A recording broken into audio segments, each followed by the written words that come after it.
BJP కార్యాలయంలో రఘునందన్ రావు మాట్లాడుతున్నారు. ఇప్పుడు లైవ్ చూద్దాం.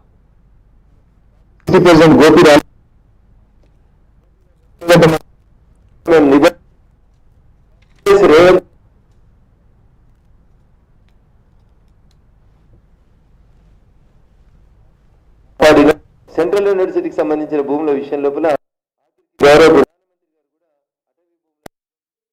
స్పష్టంగా మాట్లాడి ఇదంతా నారాయణకి ఒకవైపు. ఇక రెండో వైపు చూస్తున్నా పొద్దున్నేస్తే రఘునందన్ రావు మమ్మల్ని ఎందుకు తిడుతున్నాడు, రఘునందన్ రావు కాంగ్రెస్ని ఎందుకు రక్షిస్తున్నాడని కేటీఆర్ గారికి రోజు డౌట్ వస్తుంది. తెలంగాణ సమాజం ముందు నేను కొన్ని వివరాలు ఉంచదలుచుకున్నాను. 400 ఎకరాల కోసం మేమందరం ఇంత గొంతుచించుకొని అరుస్తా ఉన్నాం. మేము దుబ్బాక ఎమ్మెల్యే ఉన్నప్పుడు కూడా గట్టిగానే మాట్లాడినాం. ఏ రోజు కూడా ప్రభుత్వం చేసేటువంటి తప్పులకి మేము జంకలేదు. ఈ రోజు కూడా చెప్తా ఉన్నాం, అన్న ఈ రాష్ట్రంలో ఈ రాష్ట్ర ప్రజలందరూ కూడా ఆలోచించుకోవాలి. ఇలా కేటీఆర్ నొక్కుతున్న సన్నాయి నొక్కులేంది, గాలి నీరు వాతావరణం రక్షించబడాలి, పర్యావరణం రక్షించబడాలి. 400 ఎకరాల కోసం మాట్లాడుతున్నాం, మీకంటే మేం గట్టిగా మాట్లాడుతున్నాం.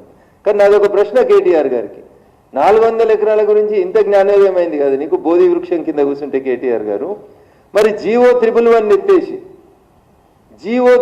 ఎత్తేసి లక్షలాది ఎకరాల భూముల్ని కాంక్రీట్ జంగల్గా మార్చితందుకు మీరు మీ ప్రభుత్వం 10 ఏళ్ళు ప్రయత్నం చేసి ఈడ పడితే ఆడ ఎట్లా పడితే అట్లా ఫామ్ హౌజులు కట్టుకోవడానికి అనుమతి ఇచ్చి ప్రకృతి విధ్వంసం జరిగిన మీ 10 సంవత్సరాల పాలనలో ఎందుకు గుర్తుకు రాలేదు మీకు?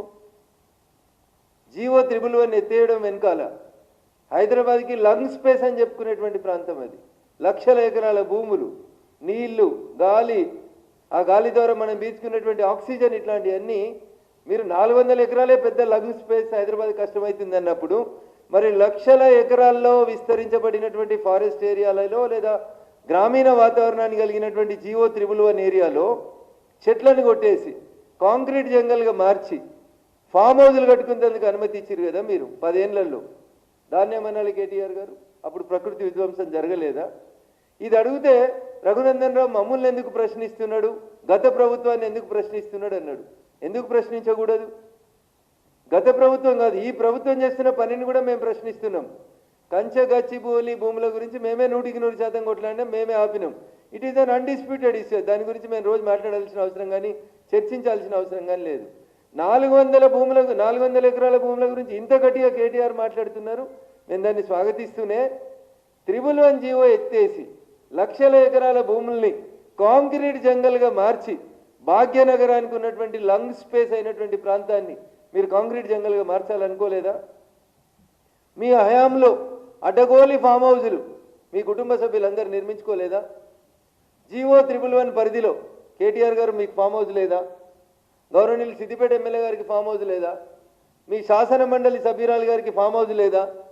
మీ ఎమ్మెల్యేలకి మీ మంత్రులకి ఫామ్ హౌజులు లేవా టీఆర్ఎస్ వాళ్ళకి? మరి జీవో 311ని విధ్వంసం చేసి మొత్తం భాగ్యనగరానికే లంగ్ స్పేస్గా ఉన్నటువంటి